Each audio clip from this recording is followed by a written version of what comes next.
సుమన్ శెట్టికి అన్యాయం జరిగిందని ఎంతమంది అనుకుంటున్నారు. ఎందుకంటే సుమన్ శెట్టి తను పాపం నేను కాలు తాకించలేదు వాటర్లో నీకు అట్లా అనిపిస్తుందని ఫ్లోరా సైనితోని ఒక 10 సార్లు మొత్తుకున్నాడు.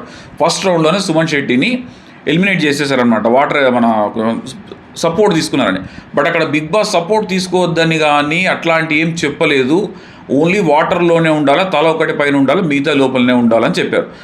సపోర్ట్ తీసుకొని పైకి వస్తే ప్రాబ్లం, కానీ సపోర్ట్ తీసుకొని కింద ఉంటే ప్రాబ్లం ఏంది నాకైతే అర్థం కాలేదు. ఫ్లోరా సైన్ ఎందుకు ఎలిమినేట్ చేసిందో, దట్టు సపోర్ట్ అని తీసుకోలేదని చెప్పేసి అరుస్తున్నాడు. సుమన్ శెట్టి జనరల్గా మిస్టేక్ ఉంటే యాక్సెప్ట్ చేస్తాడు, అదే చెప్పాడు. లైవ్లో కనుక మీరు చూస్తే ఒక 15-20 నిమిషాలు పాపం వీళ్ళందరూ ఆ వాటర్ లెవెల్లో ఉంది, గేమ్ పాజ్ అయిపోయిన తర్వాత సుమన్ శెట్టి చాలా మొత్తుకున్నాడు. నేను తాకలేదు, నేను అంటుకోలేదు, అసలు నేను దాని సపోర్ట్ తీసుకోలేదు, ఎట్లా తీసుకుంటామా, నీకు నీళ్ళలో కనిపిస్తున్నది చూడు, నీళ్ళలో అట్లా అనిపిస్తుంది, నువ్వు ఇట్లా వచ్చి ఇక్కడ పెట్టి చూడు, చేయి పెట్టి చూడని చాలా చూశాడు. ఏ కెమెరా యాంగిల్లో కూడా తను సపోర్ట్ తీసుకొని కావాలని లేచినట్టుగా